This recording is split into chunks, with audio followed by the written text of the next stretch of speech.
reach for my hand, I'll soar away into the dawn. Oh, I wish I could stay here and cherish hearts in peaceful days. I fear the edge of dawn, knowing time betrays.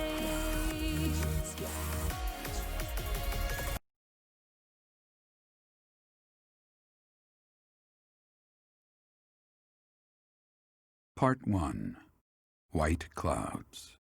Verdant Rain Moon. Tower of Black Winds.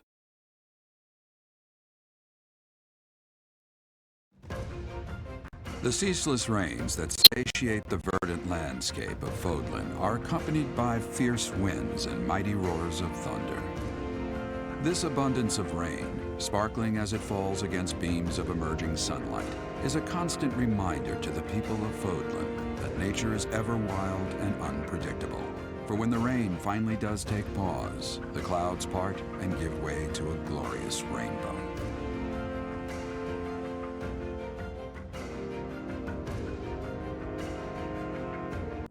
I have a new mission for you, Professor. I would like for you to take your students into Kingdom territory to eliminate some thieves. They stole a hero's relic from House Gautier of the Holy Kingdom of Fargus, the Lance of Ruin. Their leader's name is Miklan. He is apparently a disowned son of House Gautier.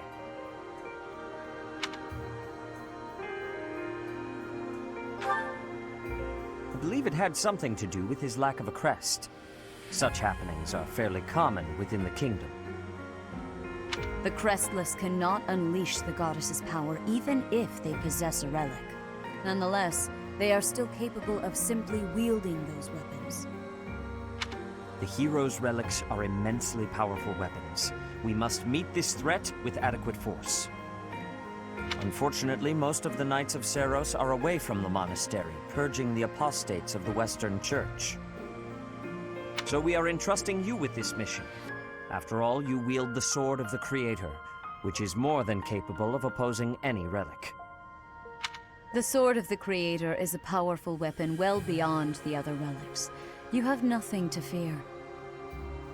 However, to ensure that no harm comes to the students, we will also send the monastery's most skilled individuals to aid you. I must remind you that you are expected to conduct yourself in a manner befitting the wielder of that holy sword.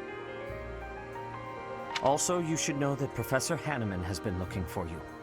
That is all. I heard about our mission for this month. So, we are to eradicate thieves in Kingdom territory. I'm sorry for dragging you into the Kingdom's petty squabbles. This should not be your burden to bear, but my own.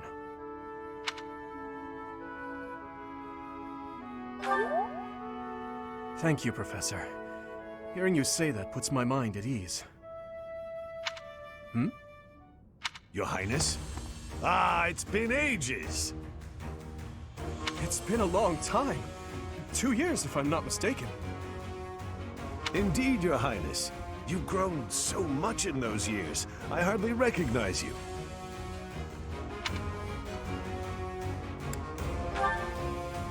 This is Rodrigue, an old friend of my father's. I believe I've mentioned him, if you recall. When my father died 4 years ago, he looked after me as though I were his own son. You flatter me, Your Highness. It was my honor to care for such a fine young man. It's nice to finally meet you, Professor. My son, Felix, has mentioned you on occasion. What brings you to the monastery, Rodrigue? Is it the thieves plaguing the kingdom? I'm afraid so. This is not merely a problem for House Gautier, but for everyone. The thieves have set up their headquarters in Fraldaria's territory, and are mercilessly pillaging the villagers of that area. You have our full support in stopping those dastards. I thank you for your help, both of you. Good of you to come, Professor. I've heard much about you lately. Specifically, that you are able to awaken the Sword of the Creator's power. Thusly, it seems the true nature of your crest has been uncovered. I had, of course, seen your crest before, However, at first I failed to recognize its true nature. Eventually, it dawned on me that what is visible is perhaps merely a small part of a greater whole. In other words, your crest is too significant to be detected when using normal instruments. After this discovery, I began researching crests that might fit that description, which allowed for a temporary hypothesis. However, I could not be certain. The crest my conclusions led me to was far too unusual. A crest thought to have disappeared from this world in the millennium since the fall of Nemesis, the King of Liberation. The crest of flames. That is what you possess. Your ability to wield the sword of the Creator has unequivocally proven my hypothesis.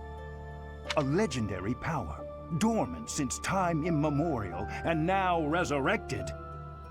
There can be no doubt that this ancient power resides within you.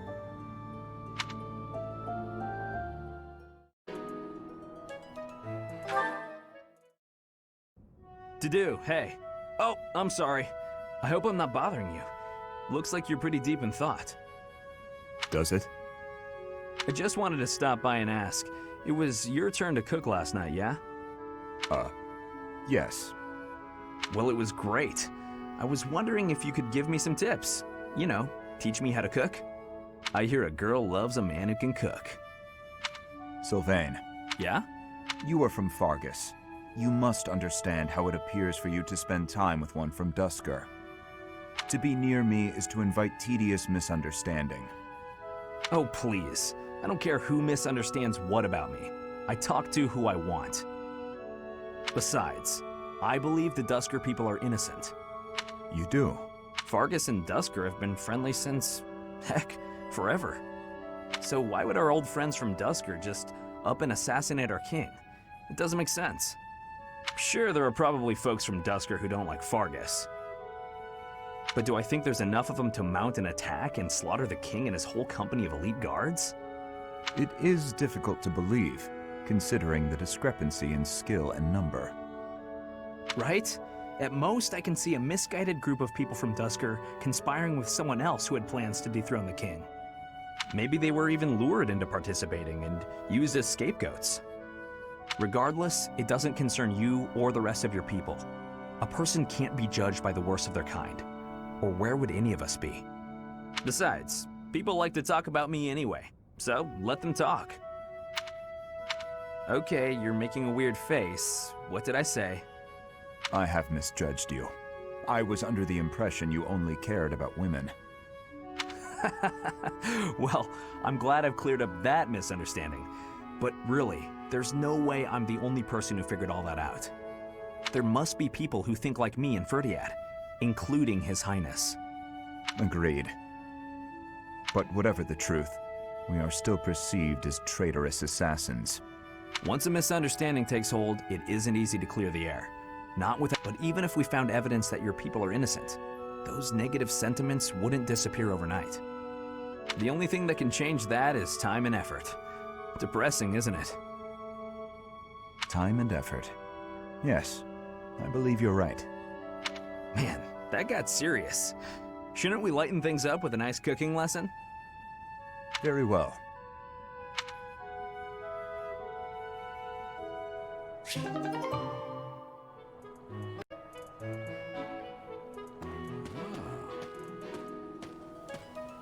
Hey, I wanted to ask you to join me, but I couldn't find you. So, here I am. I was thinking we should visit your mother. She's resting beneath this humble grave.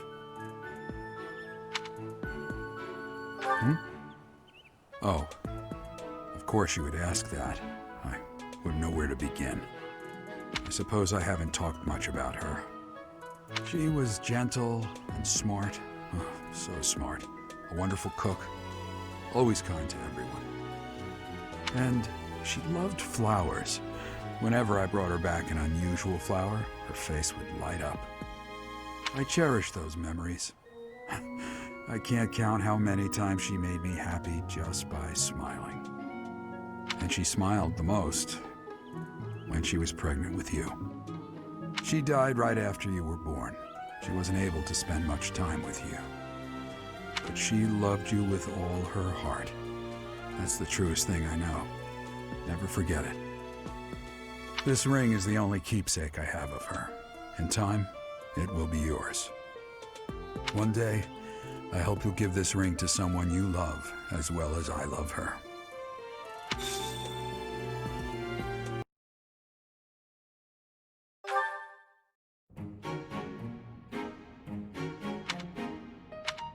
Did you want something?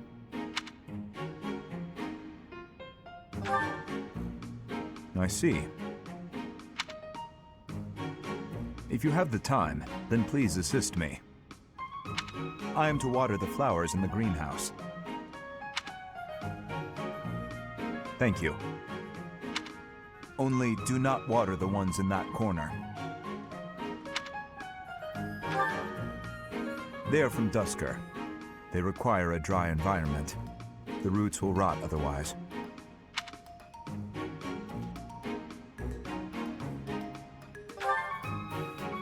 Yes, they are.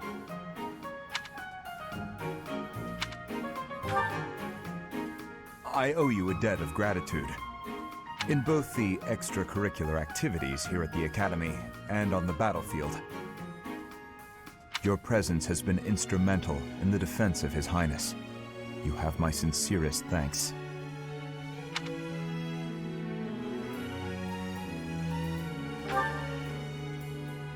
I see.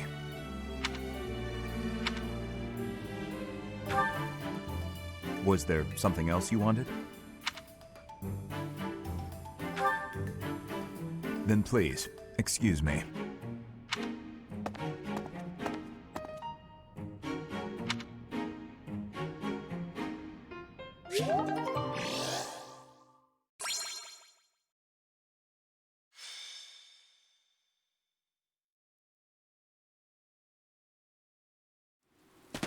It should be in our sights soon, Professor. The abandoned tower those thieves are using as a base. Conan Tower. This area was the site of a massive battle several hundred years ago. That's when invasions from the north were at their peak. Back then, this tower was built for both surveillance and defense. It will be difficult to seize it. You're very well informed, Gilbert. Please, tell us more. Well, your joke. Professor, did you see the local villages?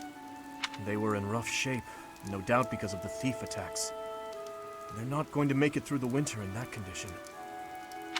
If the thieves had taken up pillaging in order to survive, that would be deplorable, but understandable. But this is something else entirely. It looks as though they destroyed those villages purely for pleasure. No matter what their reasons may be, that sort of behavior cannot be allowed.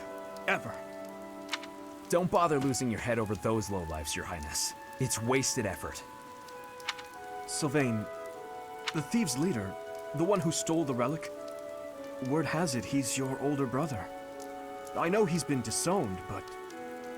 He is no longer a member of House Gautier, or my brother. He's nothing more than a common thief. Are you sure about that? It would be understandable to find the situation, well, regrettable, to say the least. Regrets? You must be joking. You know we're far past the point of regret. And it always falls on the younger brother to clean up the mistakes of their elders, doesn't it? This rain threatens a coming storm. We must hurry and begin our war council before the heavens let loose.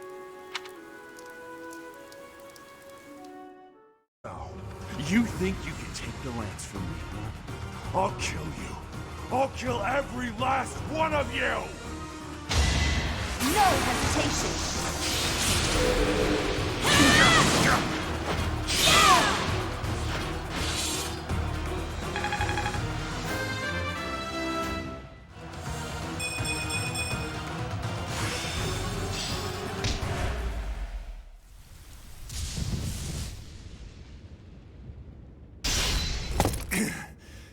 Not bad for your kind. A bunch of spoiled, rotten children.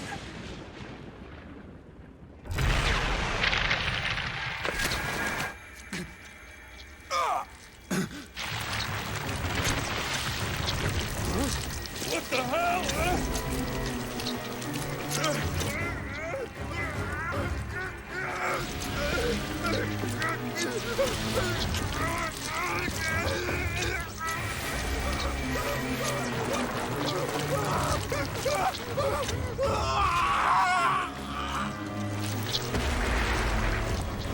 Dad, look at that! I'm out of here! Hold on!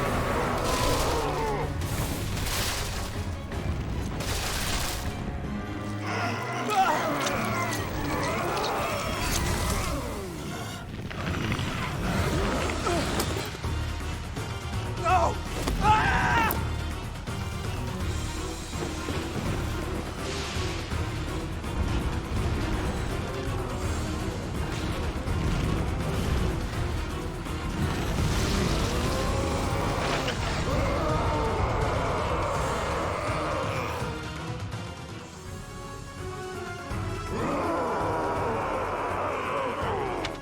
What the? Miklon! Is that you? That form.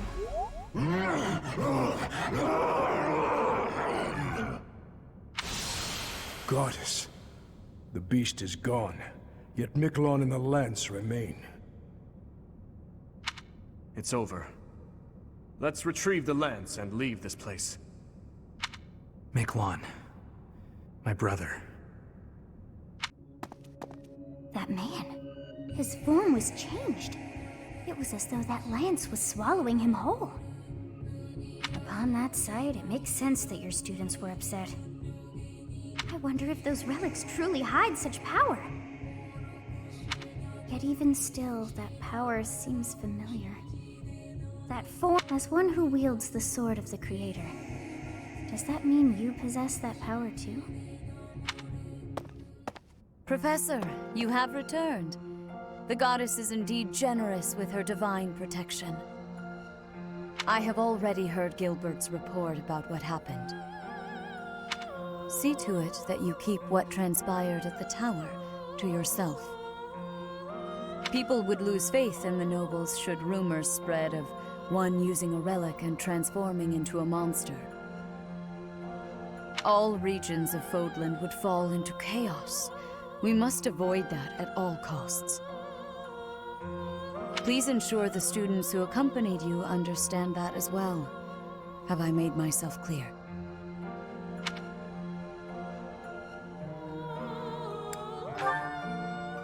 His transformation into a black beast was nothing short of divine punishment from the goddess. Punishment for someone arrogant and foolish enough to use a hero's relic even though they were unworthy and unqualified.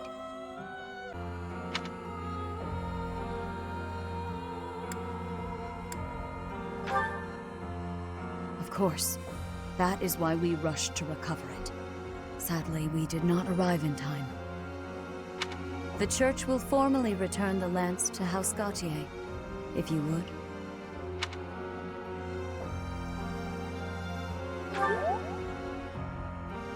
You have my gratitude. I can see that I was right to trust you with this. Please report back. I will tell you of your new mission for the coming moon at that time. Is your meeting over, Professor?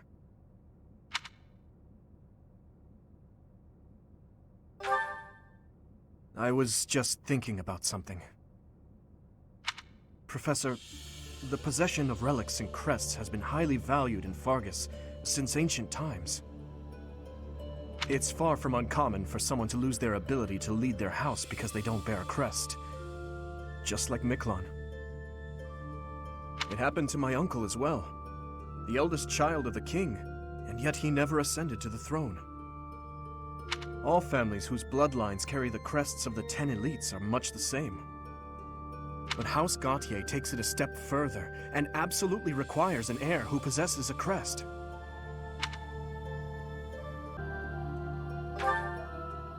To that house, the power of crests is a necessity, not a luxury. House Gautier holds the most northern territory in the kingdom, and they have fought with the people to the north for many years. The head of that house is responsible for protecting that territory from fearsome invaders, whom they keep at bay with the power of crests and relics.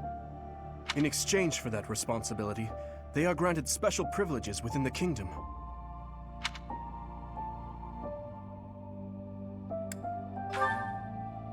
I believe the same. Ability cannot be measured by the possession of a crest alone.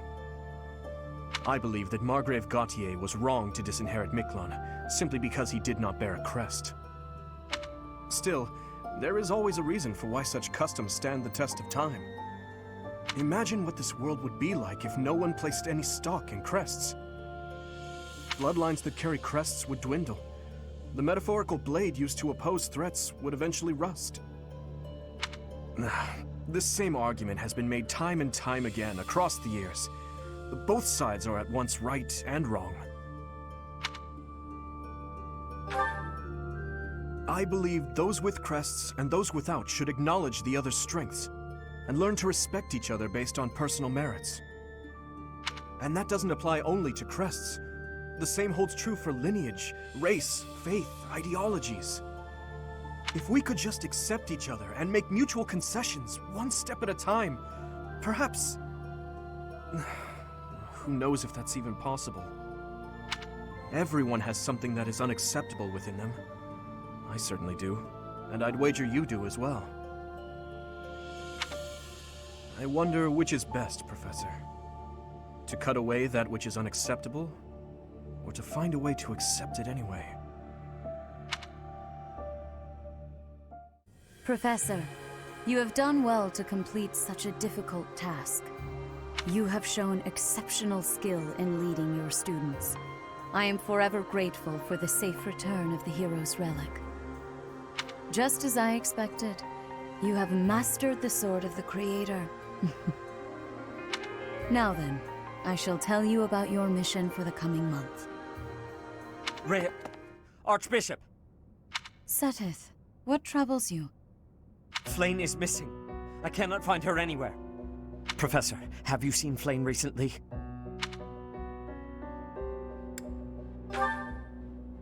I have searched every corner I can think of. She may be in danger. Oh no, no, no, what am I to do? Calm yourself, Seteth. Professor, we shall continue our discussion another time.